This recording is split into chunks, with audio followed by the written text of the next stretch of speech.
And Mihai, please. Oh. All right, we're back. All right, we're going? Yeah. All right. Hello, everyone. Thanks for attending, for being up early or late, wherever you are. That goes to you especially, Haru. Yes, in Japan. I'm okay. It's 1 o'clock in the morning. Yeah, heroic. Yeah, so thank you for being here. And I want to thank Sasha Sokolova for initially inviting me to give this talk, and obviously Natalia and the entire crew there for hosting. So let's get started. And from the outset, I want to say that this is the result of discussions and thoughts and some writing I've done in collaboration with Chris Whitewoods at the Sainsbury Lab. And actually, the things I'm going to talk about today, a lot of them are part of a manuscript of a review paper that I just submitted late last night. I didn't get much sleep. But yeah, so Chris contributed a lot of ideas and thoughts to this. So leaf evolution has been a long-standing question. And it's been long-standing because it's been a pretty frustrating question, as we don't have a lot of decisive answers on that. And that's because of what leaves are and what they are for. They are plant organs that have evolved for the same function, maximizing photosynthetic efficiency, which is highly adaptive. And as with most biological features that have very high adaptive values, we see a lot of morphological convergence among leaves, and there's also high potential for homoplasy. And that's why the question has been frustrating, because it's hard to tease apart what is common inheritance and what is convergent evolution. So, just to make it clear, at least for this talk, when I'm talking about leaves, I'm talking about I'm only talking about tracheophyte leaves that we see in the sporophytes of tracheophytes, and that share some common features. They have regular arrangement. Well, first of all, they are vascularized lateral organs. They have regular arrangement that we call phyllotaxis. They have determinate growth for the most part, and they have adaxial abaxial polarity, which I'm going to refer to as dorsiventral polarity from here on, just for easiness of speaking. And now this dorsiventral polarity is interesting because it is best seen or demonstrated in the asymmetry or polarization of the vascular tissues that supply the leaves, independently of the actual shape of the leaves. So that's sort of the ultimate proof of dorsiventral polarity in our mind, is that the fact that we see xylem on the adaxial side and phloem on the abaxial side of veins. And people have recognized long ago the importance of fossils in addressing questions in deep evolution, including the evolution of leaves. And we can trace that back to morphologists all the way to the telome theory, and beyond that, back in time, to the classical morphologists who have queried the fossil record to find evidence for leaf evolution. Interestingly, though, and sort of finally, if you will, the plant developmental biologists, the neontologists, have recognized also the importance of fossils and what they can give us. So, for example, in this seminal special issue of the American Journal of Botany that came out in 2004, that was basically reviewing all the big aspects of deep plant evolution, Friedman et al. Published this phylogeny that I added some color to a little bit to emphasize things, where they very clearly showed that if you look at plant phylogeny only by including only the living lineages, you could mistakenly think that leaves have evolved only once in all vascular plants. But as soon as you add the fossils to the phylogeny, and by the way, this is not a real phylogeny, it's a made-up phylogeny, but it does show what happens when you compute a real phylogeny, which is that you end up with lineages that don't have leaves, that are sort of at the base of lineages with leaves. So basically they split out these potential common origin of leaves into multiple independent origins. And we're going to come back to these momentarily here. So they emphasize there the fact that lycophytes and euphyllophytes have independent leaf origins, which was something that people had been suspecting for quite a long time. And while we're here, I'm also going to point out that their phylogeny also suggests that leaves may have evolved more than once within the euphyllophytes. So we see the same thing in a real phylogeny, in this case, the phylogeny of Kenrick and Crane, where the leafy representatives of the lycophytes and the euphyllophytes, although whether Rhacophyte and the Pseudosporogonus have true leaves is debatable, but in this phylogeny, they are the taxa that are, let's say, closest to having leaves.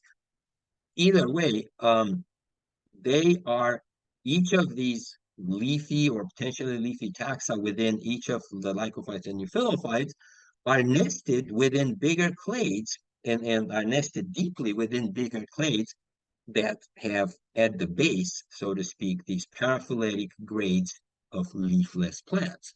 So basically, leaves evolved in the lycophytes and the euphyllophytes from leafless ancestors. So therefore, they have independent origins. And these leafless ancestors is what we're calling zostrophils for the lycophytes and trimerophytes for the euphyllophytes. And then I'm reviewing this just for those of us today who are not as familiar with the fossil record. So here are some zostrophils. They are leafless. Some of them had these emergencies, pine-like emergencies, and they had exarch primary xylem. This is the trimerophyte, xylophyton, centrarch primary xylem, again leafless, some of them with some protrusions. And also to recap here to make sure we're on the same page, all we're going to be looking at is the Devonian period, which is when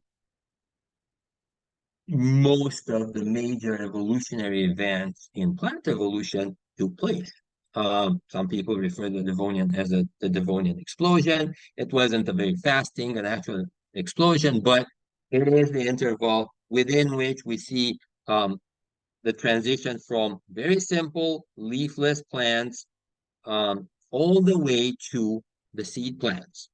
And that includes the evolution of the tree growth habit, the evolution of secondary growth, and the evolution of leaves. So let's look at lycophyte leaves and ask, what do we know about how lycophyte leaves may have evolved? What do we know about the tempo and mode of evolution of lycophyte leaves? Now, there is pretty general agreement about the fact that lycophyte leaves evolved only once from a single common ancestor. So they are homologous. Leaves are homologous among lycophytes. So here we go. These are the lycophytes represented here by Asteroxylon and Hupersia. Extant Hupersia, extinct Asteroxylon, and they evolved from these leafless zostrophil great plants, which are represented here by zostrophyllum.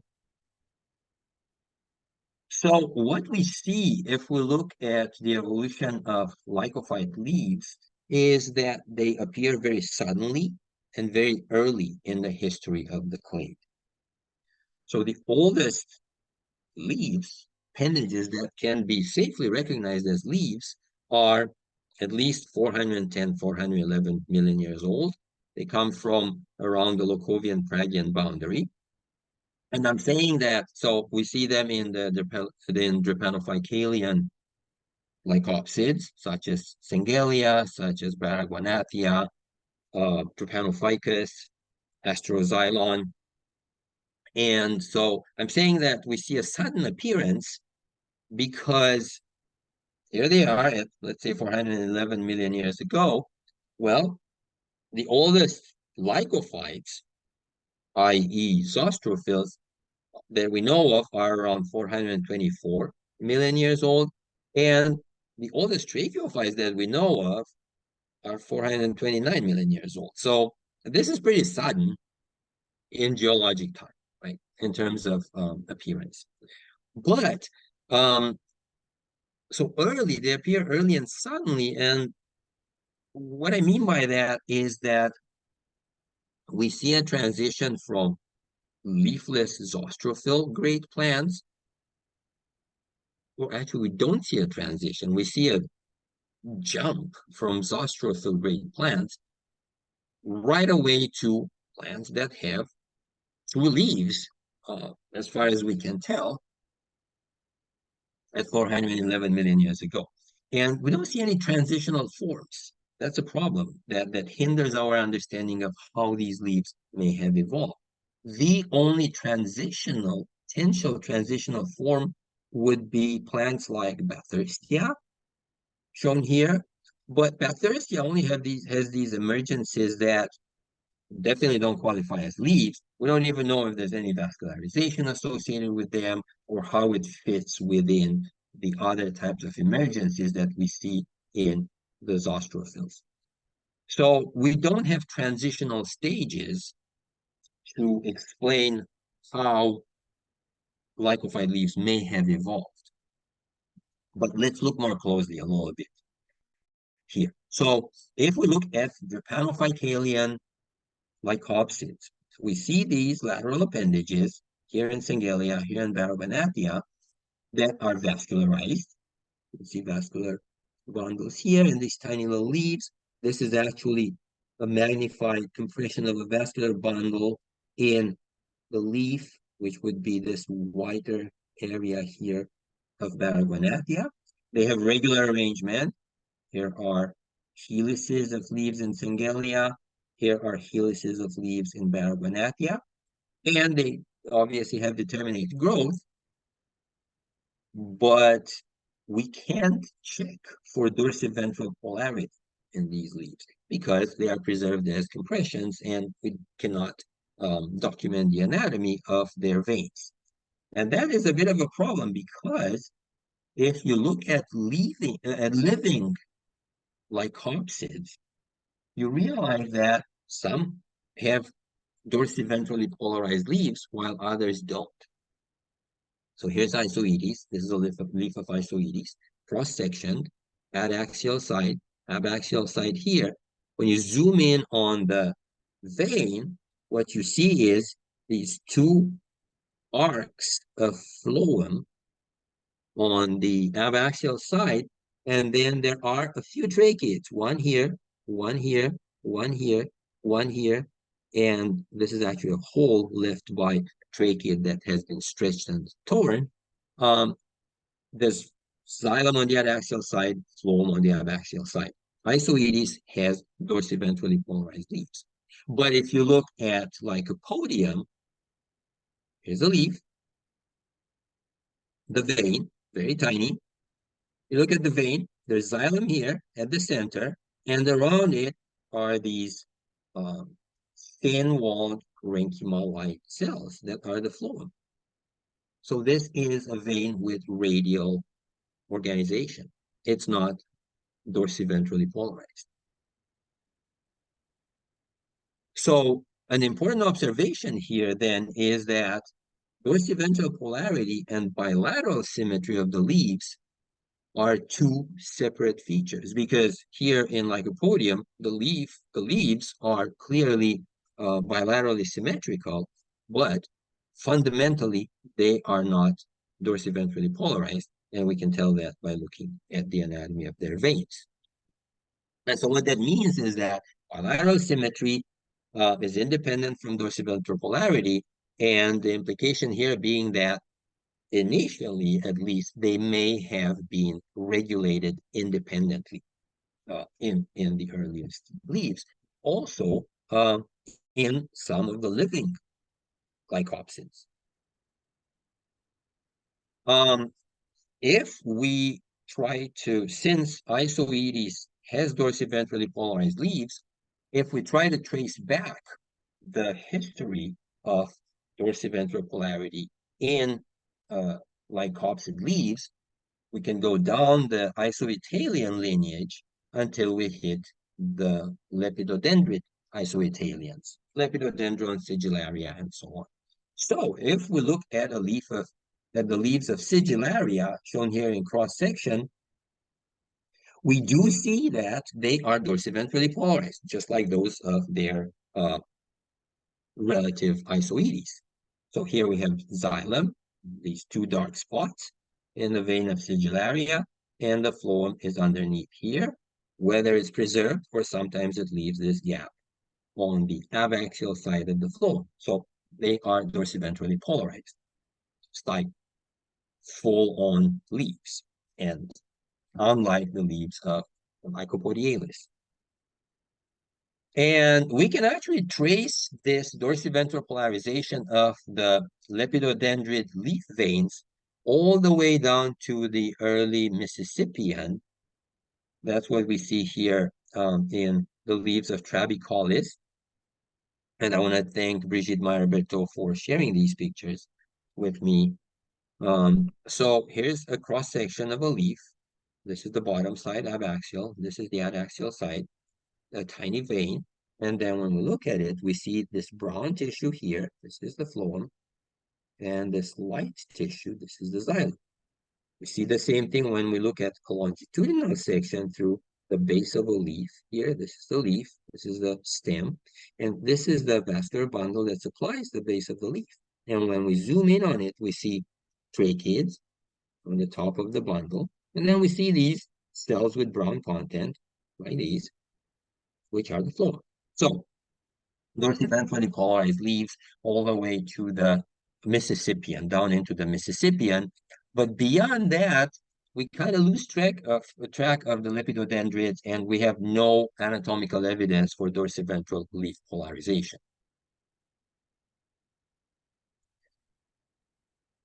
Let's look at Selaginella. In Selaginella, we see some amount of dorsiventral polarization in the mesophyll. There is some differentiation. There's spongy mesophyll on the bottom. Here there are these cells with specialized chloroplasts on the top. But when we look at the vascular bundles, the veins of Selaginella, we see xylem surrounded by phloem, xylem surrounded by phloem. They are radially symmetrical. There's no dorsiventral polarization. So does Selaginella have dorsiventral polarity in the leaves? The vein, the anatomy of the veins says no. However, and indeed, if you look at the expression of homologs of the leaf polarity genes or vascular tissue polarity genes that we know from angiosperms, if you look at the expression of the homologs of those genes, the HD-ZIP3 genes and the ANAD genes, they don't have dorsiventrally polarized expression in Selaginella, consistent with the fact that the leaves don't have fundamentally dorsiventral polarity. And then in Eupersia, which is a Lycopodialian Lycopsid, the Abi genes, which are also involved in leaf polarity in the angiosperms, well, their homologs in Eupersia are expressed globally in the leaf primordia, so they don't have dorsiventral polarization there either. Consistent with the fact that in the leaves of Lycopodium, the vein is not dorsiventrally polarized. However, Selaginella has another feature on its leaves, and that's the ligule. Here's the ligule of Selaginella that is always found on the adaxial side of the leaves. So even though the veins are not dorsiventrally polarized, could it be that the ligule is some form of expression of dorsiventral polarity in the leaves of Selaginella, since it occurs only on the adaxial side?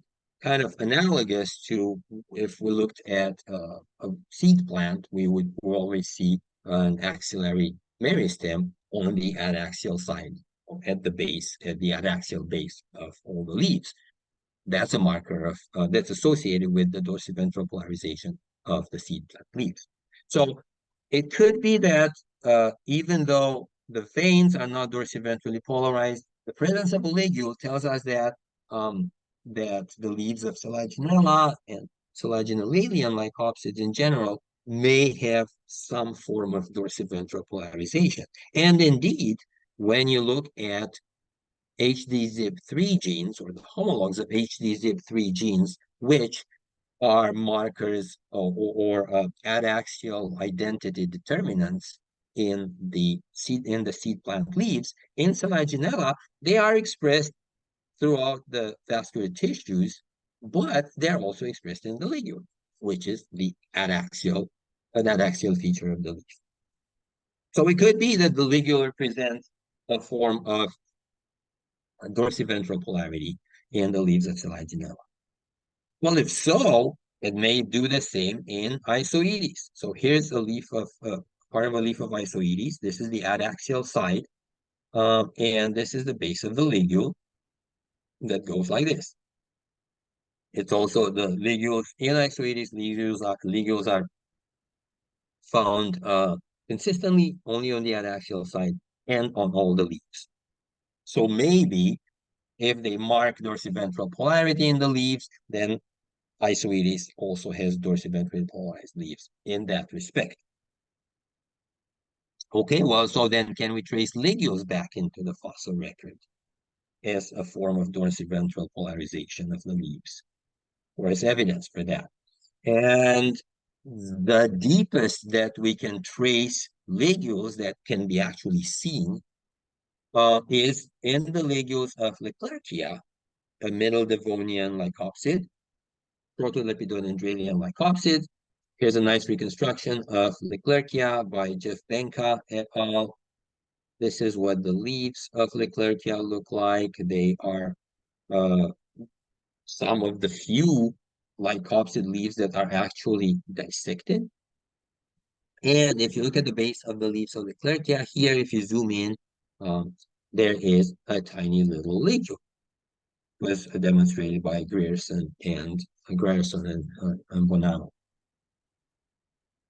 So if Protolepidodendralians, and especially Leclercia, had a ligule, well, we know Leclercia from as early as the early Devonian, very early Devonian, from the Beartooth Butte Formation, which is dated in strata that are dated right around the Locovian-Pragian boundary, is a Leclercia found by Tanner in those strata, and here's more fossil Leclercia from that locality. Unfortunately, the preservation of these Leclercias does not allow us to look for a ligule.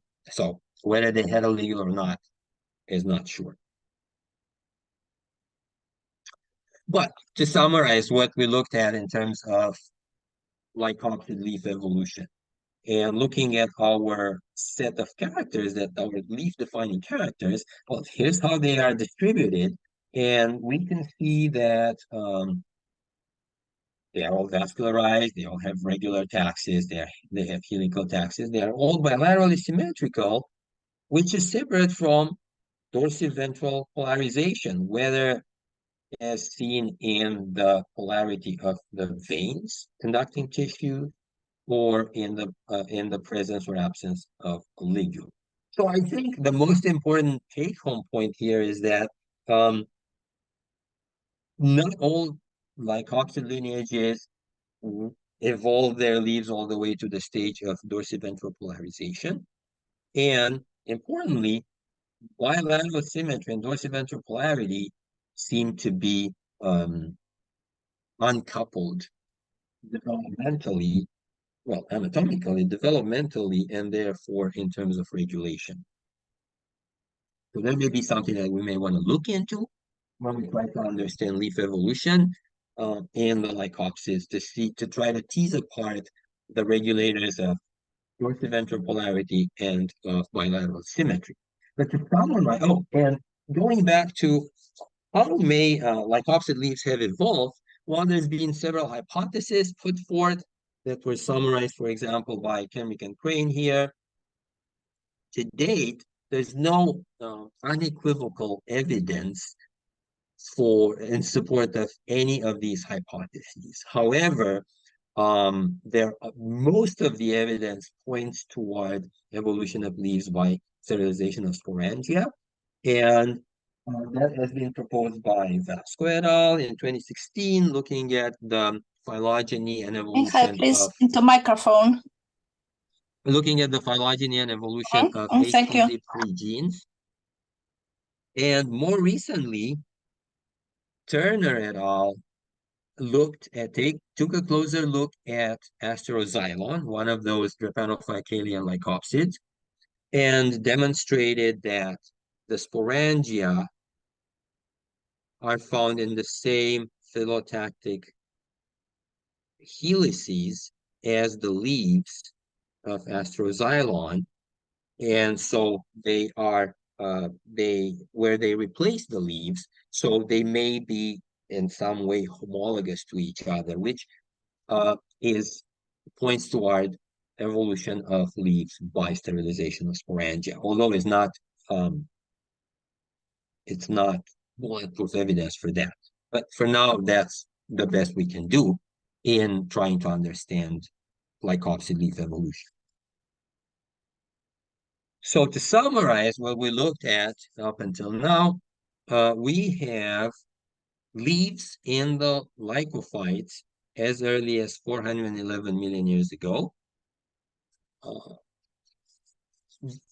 They probably were not dorsiventrally polarized, looking based on the relationships that we know about these different lineages. We see them in the Drepanophylacales, but in the Protolepidodendrales, which we know from about the same age, which may have had a ligule at that point in time, so that says that maybe they had some form of, or some of them had some form of dorsiventral polarization. We know for sure of ligules in the Protolepidodendrales by Givetian time, 385 million years ago. If the ligule represents a form of dorsiventrality, then there we go. And then we have evidence for dorsiventrality of leaves in the vascular tissues in the Mississippian in Lepidodendrid isoetalians. And then in later on, that goes all the way to the Pennsylvanian and all the way to the isoetalians. Let's look at euthelophyte leaves now. So,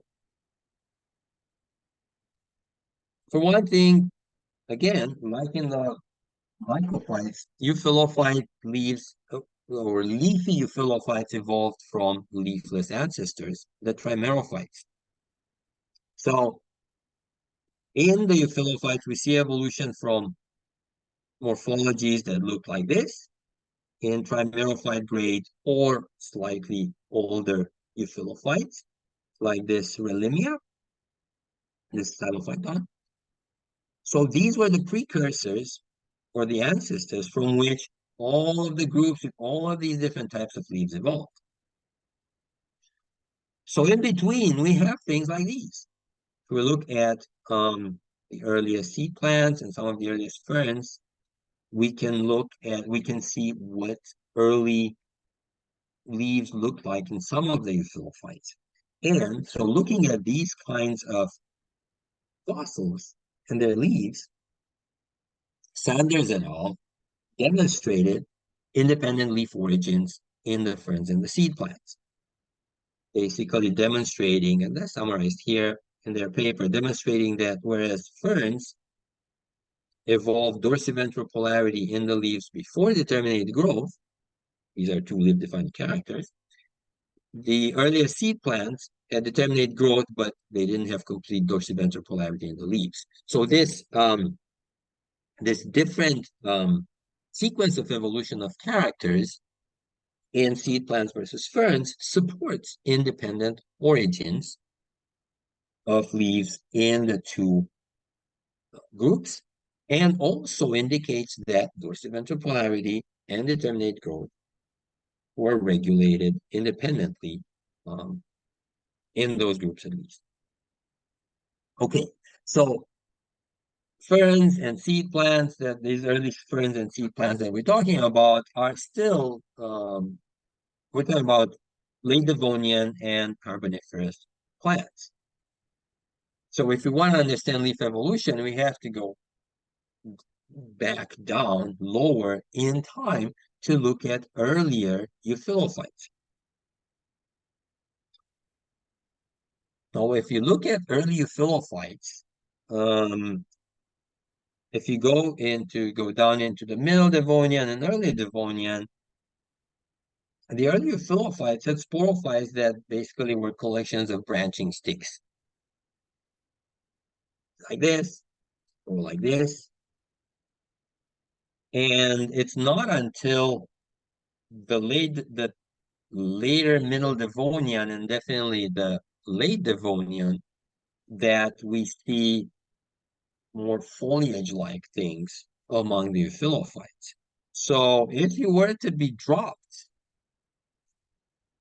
back in time, somewhere before the Devonian, you'd be looking at a stick world in terms of euphyllophytes. Basically, what you would see around would be these green branch stick-like plants, and then some lycopsids that had their little leaves. But in terms of euphyllophytes, we're looking at a stick world there. So we only see foliage starting toward the end of the middle Devonian and definitely in the upper Devonian. And so it is by looking at plants like this, by the plants of stick worlds, that, for example, Zimmermann came up with the telome theory to explain the evolution of what is called megaphyllous leaves, the megaphylls. And also by looking at these kinds of plants and looking at their phylogeny and their phylogenetic relationships, Kendrick and Crane proposed that the leaves of euphyllophytes may be homologous at the level of lateral branches, which they called megaphyll precursors. So this is great. We have a hypothesis of partial homology here, but this is a moving target because whether you look at a plant like this or a plant like this, if you're looking for lateral branches that were partially homologous, where do you trace the line in these branching sticks between the structure to identify the structures that actually you could consider as homologous? Is it these? Is it these? Is it these bigger things? Or here? Is it this whole thing? Is it the smaller things? We don't know. So what makes a branch a lateral branch? How do different orders of branching of these lateral branches compare to each other? And how do similarities and differences between the different orders of branching relate to leaf evolution? Basically, which one is the leaf precursor? Which order of branching is the leaf precursor? We don't know because they just they have multiple orders of branching, and this hierarchy of branching, where do we trace the line to say, hey, this little piece, this is the leaf precursor. And if you can't do that, that's a problem, because then you cannot compare and homologize things between different plants. So that's why I'm saying that lateral branches as homologs is a moving target. Where do we trace the limit? Where do we say this is the base of the leaf precursor? This is the base of the leaf precursor, and not this or this. Yeah. So, fortunately, now we're starting to know about plants that may offer some answers to this question of what is the level at which these euphyllophyte leaf precursors, these lateral branching systems that may have been leaf precursors, what is the level at which they were homologous? So we're going to look at plants here in the MCN that we've been working on recently to look for leaf precursors, basically. So here's a Cladrozylopsid that we haven't published yet. It's a large plant, a relatively large plant, one of the largest in the MCN. It has complex vascular architecture. It's a Cladrozylopsid. And when you look at its lateral appendages, they are supplied by traces that are radially symmetrical. This is squished, unfortunately, but it has radial symmetry. It's centrarch, protoxylem at the center, metaxylem around it. These appendages are produced in helices. They have helical axis in some of the axes of this plant. In others, they have this sort of like kind of irregular whorled taxis. But the bottom line is they have a regular arrangement, like phyllotaxis. But are they leaves, really? These appendages, here's one attached to the main axis, looked something like this. This is a pseudosporochnous appendage. They look like this. And when we look at their anatomy, this is here. We're looking at it through serial sections. We see that it produced traces to its little branches in three directions.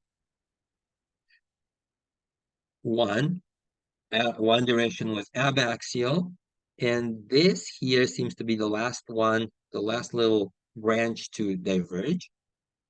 While on the two sides, it produced more traces, so more densely spaced appendages, at least based on the production of traces. Unfortunately, we lose this appendage, which is the most complete, after a while, so we can't trace all the way into its own segments, ultimate segments. But what we do see here is what looks like possibly some form of bilateral symmetry, because if we look at even the shape, cross-sectional shape of that appendage and at the pattern of production of laterals, that may represent some form of bilateral symmetry.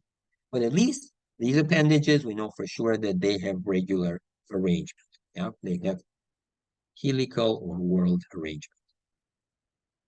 Let's look at another Cladrozylopsid from the same layers. This is also not published yet. This is much smaller. It has a 5-lobed actinostele, and it has traces to lateral appendages. Here they are. Here's one diverging from one of the lobes of the stele. And here's a trace. Again, it is radially symmetrical. It has a protoxylem lacuna surrounded by metaxylem all around, and there's phloem all around actually here. What's interesting about this plant is that if you look carefully, you realize that it has 2/5 Fibonacci taxis, which was a bit of a pain in the butt to demonstrate, but it's there. So this plant has lateral branching systems that had a regular arrangement, 2-5 phyllotaxis, but are radially symmetrical. However, so here they are. This is that main axis, and these are two sections to a series of lateral appendages that had diverged from the main axis at different levels, and they had branched quite a bit. And they are very small. Everything is very small in this plan. They're really hard to trace back to reconstruct their three-dimensional architecture. But upon looking at many sections, what we did realize is that these appendages branched a lot, branched profusely. So they're small, simple, supplied by a radially symmetrical trace, and they branched a lot. And then we caught one branching spot of one of these appendages. And what we see is that here we see one bundle that has two protoxylem strands. Here we see another bundle that has two protoxylem strands. They are all in one plane. So these appendages have planar branching. Even though their vasculature is radially symmetrical, they were branching in one plane. Finally, this is another plan. This we described back in 2021. This is Kenrickia. Now, Kenrickia, based on its tracheids pitting, is on a different lineage from the cladoxylopsids. Those two cladoxylopsids have circular bordered pits in their tracheids. Kenrickia has the typical xylophyton type pitting. And so right now it looks like basically at the level of the early Devonian, we had the radiatopsid and the moniliformopsid lineages had diverged. And Kenrickia is most likely a representative of the radiatopsid lineage. So what we see in Kenrickia is main axes with a four-lobed xylem that produce lateral branches that look like this in cross-section. They have clear bilateral symmetry in their vascularization and in their overall shape, really. But they are not dorsiventrally polarized. See, in these bundles, we see phloem all the way around these two little xylem bundles. Okay, so even just looking at these three plants, we see a variety of lateral branches. What these have in common, so there's differences between them, but because some have bilaterally symmetrical appendages like Kenrickia, others have radially symmetrical vasculature of the lateral appendages. But what they have in common is that we're looking at lateral appendages that have an anatomy that is much simpler than that of the axes that produce them. Right? In all of these three plants, the main axis has pretty complex to very complex actinosteles, whereas the lateral appendages that we'll be looking at have either simple centroarc traces or bilaterally symmetrical vascularization in Kenrickia. So one feature that could help us recognize potentially homologous leaf precursors in the euphylophytes is the fact that they have simpler and ideally the simplest among different orders of branching type of vascularization as compared to the main axis. But more importantly, what these all have in common is they have a regular arrangement. Whether it's helical or whorled, opposite decussets like in Kenrickia, or 2/5 Fibonacci taxis, they all have a regular arrangement. So with this, we can go back and produce a hypothesis about how we could homologize these euphylophyte leaf precursors, and therefore how we could recognize them for comparative purposes, for including them in phylogenetic hypothesis in terms of construction of phylogenetic characters. So we can come back to these questions and say, well, we're seeing that these appendages, what they have in common is an organization that is different and simpler than that of their subtending axes, and more importantly, they have a regular arrangement on the subtending axis. So what we know from most of what we've understood about how lateral appendages are produced on apical meristems, that has been pretty well documented in angiosperms and in seed plants in general, and everything we know from other groups experimentally points to the fact that leaf arrangement in living plants is determined by the positioning of primordia on a shoot apical meristem, which is controlled by very likely the same mechanism that has to do with the distribution of auxin gradients on the shoot apical meristem, which leads to sort of reciprocal exclusion of primordia from positions that are too close to each other, and that produces this self maintaining system of regular arrangement of primordia. And these primordia are produced on the sides of the apical meristem. In living plants, they are leaves, they are lateral organs. So going back to our euphylophytes, we can hypothesize that because they had these appendages that we just looked at had regular arrangement, they were produced, they were positioned by the same type of auxin gradient mechanism at the apical meristem of those axes that were holding the branches. And so what this means is that basically and fundamentally, regular arrangement around an axis is a reflection of true laterality, of a true lateral organ, and not some branch produced by apical branching. So then what this means is that we can use regular arrangement for recognizing homologous, at least at the level of regular arrangement, homologous lateral organs. And since this is the only feature that these lateral organs had in common among these earliest euphylophytes that we can look at and document the different leaf-defining features, means that regular arrangement is the first of the leaf-defining features to evolve in the euphylophytes.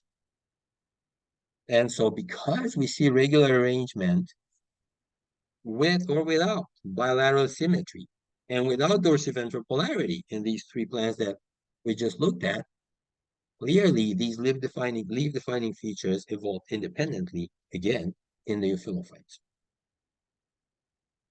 And that supports the fact that leaves evolved independently in multiple euphylophyte lineages.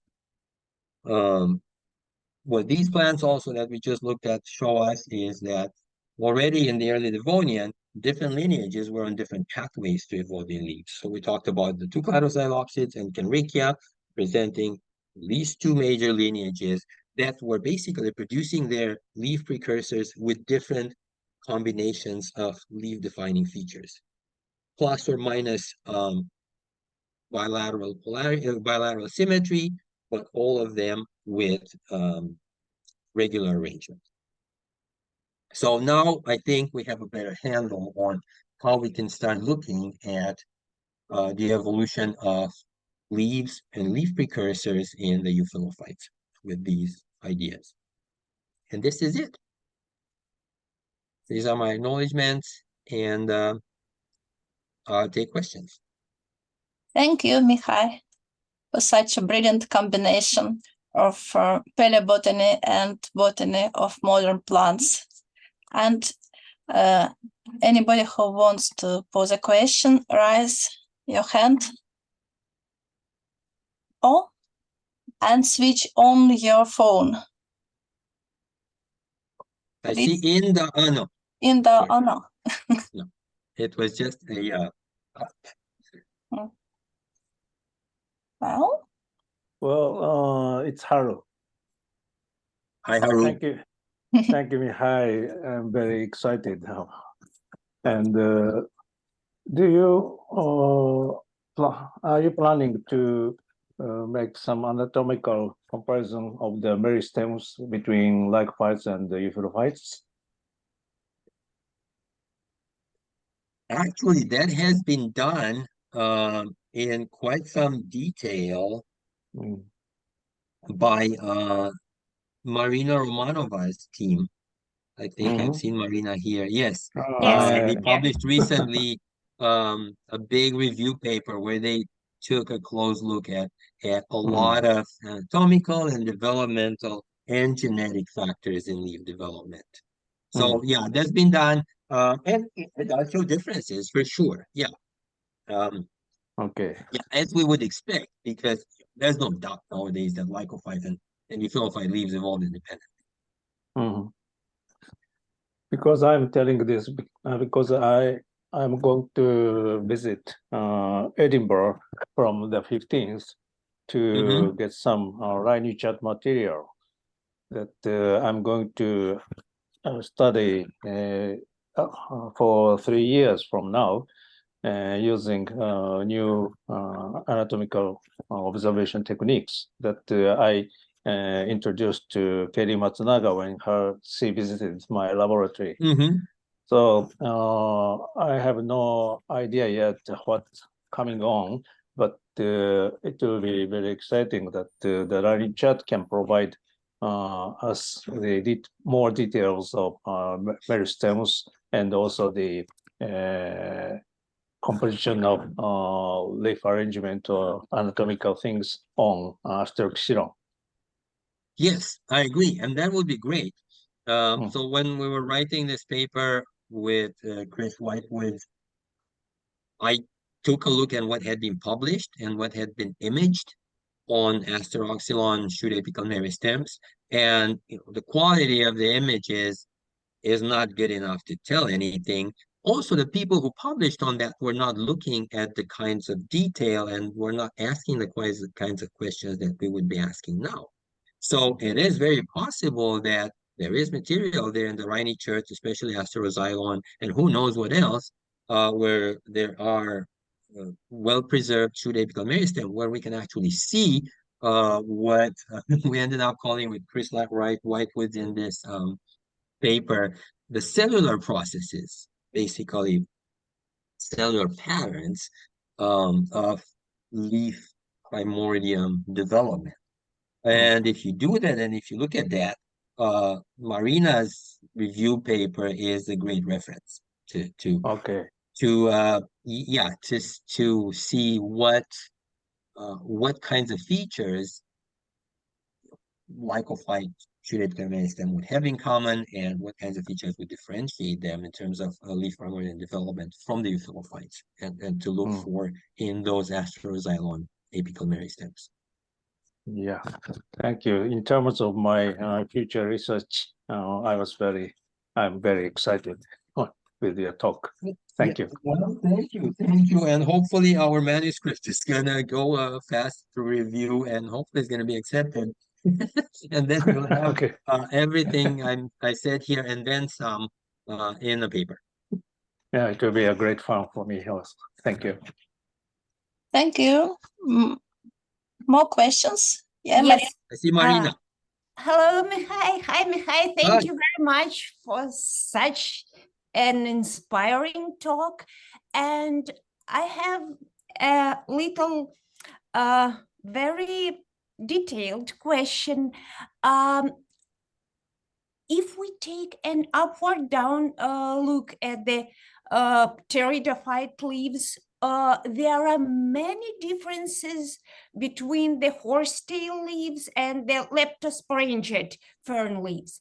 But I know that you are an expert in the extinct horsetails. So what are the marks that can hint us that they are different from the very beginning, from their origin?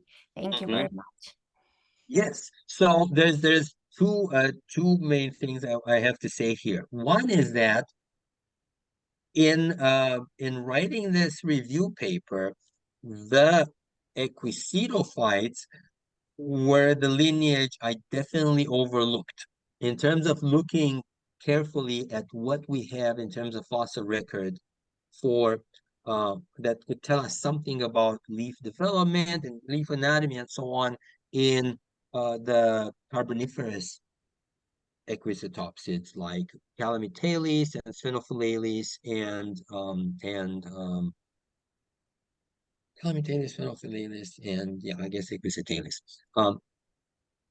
So I need to go back to the literature and see what's known at the level of the Carboniferous. Now, obviously, that's still pretty young. But it would still be interesting to see how they compare to what we see today in equisedum leaves. Now, going deeper than that, the cladozylopsids that I showed that we can trace back now all the way into the early Devonian are presumably the ancestors of equisitopsids.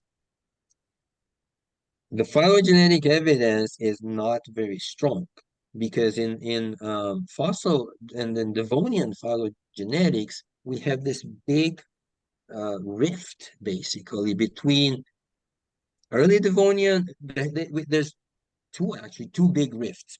There are the early Devonian plants, then there's the middle Devonian plants that include cladozylopsids, well-defined cladozylopsids, which now we can sort of take back to the early Devonian. But then there are the Carboniferous things, Calamitalis, Equisetalis, Sphenophyllalis. We don't know what the relationships are. Nobody has looked at the phylogenetic relationships between cladozylopsids by sampling a lot of cladozylopsids and the Carboniferous equisitopsids.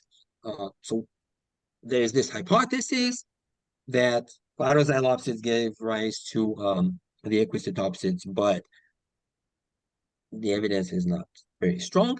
Now, based on what the two groups look like, that makes sense. It's the most likely thing. And so if that's the case, then we've already seen, for example, that on the cladozylopsid lineage, from the fossils I showed, we have these lateral appendages that are small, filiform, they branch three-dimensionally, may have had some form of bilateral symmetry, definitely not dorsiventrally polarized, supplied by centrarch bundles, as opposed to what we see in Kenrickia, which is on the seed plant branch, where we see bilaterally symmetrical appendages already. So the big question here is we don't know where the ferns, where living ferns fit between these two. If we trace them down to the fossil record, are they more closely related to cladozylopsids? Are they more closely related to this like plexus that gave rise to the seed plants? Again, we don't have good phylogenetic evidence for that. But as far as equisitopsids go, I think there's good evidence that they evolved independently from the cladozylopsids and how already at the level of the early Devonian, their leaf precursors were different. They had each evolved leaf precursors differently. The cladozylopsids and, say, Kenrickia on the seed plant side. That's all we have. Thank you very much. Thank you. Well, any more hands?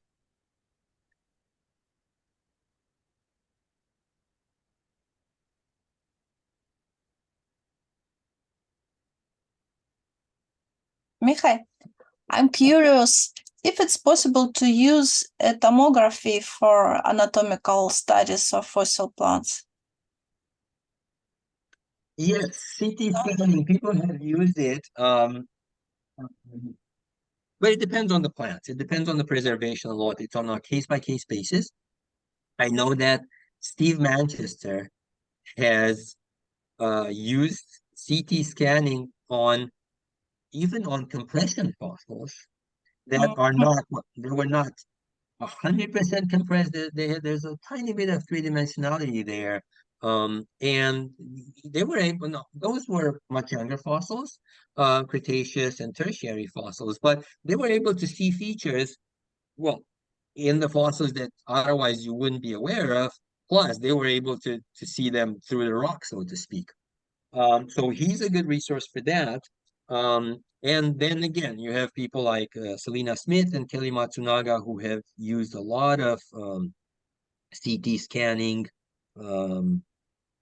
on three-dimensionally preserved permineralized fossils from the Cretaceous and so on. And I tried it on these early Devonian fossils. The problem with that is that they are very small and they are in relatively large pieces of rock that I don't want to cut into pieces, because if I cut them into smaller pieces to increase the resolution, I may be cutting through other specimens that may be interesting themselves.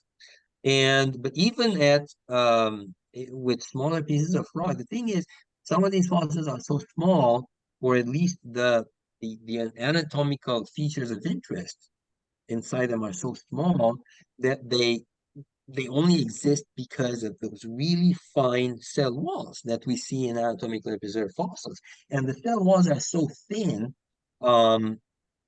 that just our power of resolution is just not enough, especially also because the rock is very dense. Basically, you have to increase the strength of the beam to go through the rock. But if it does that, it basically doesn't see the very fine features anymore. It just they get burned out basically. So it doesn't work for all the fossils, but it works for some. And I saw Inda's comment in the chat that they are looking at fossil angiosperm flowers in CT scans. Yeah. So I mean, it's doable, but it depends on the fossils. Yeah, and I see the answer to the same question from Inda Hugen. I also use CT scans to see floral features in compression fossils. Yeah, thank you. And more questions?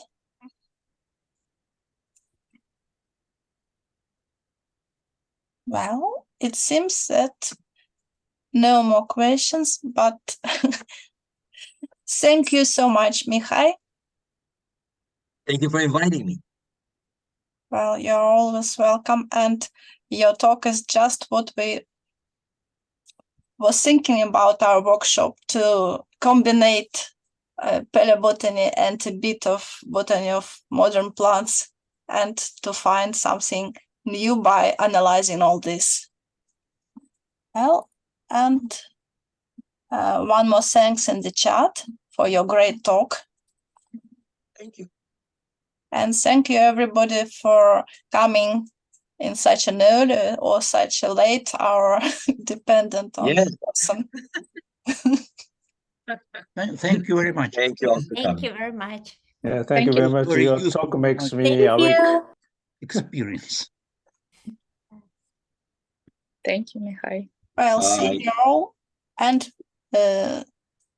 we can switch off the recording if it Oh yeah.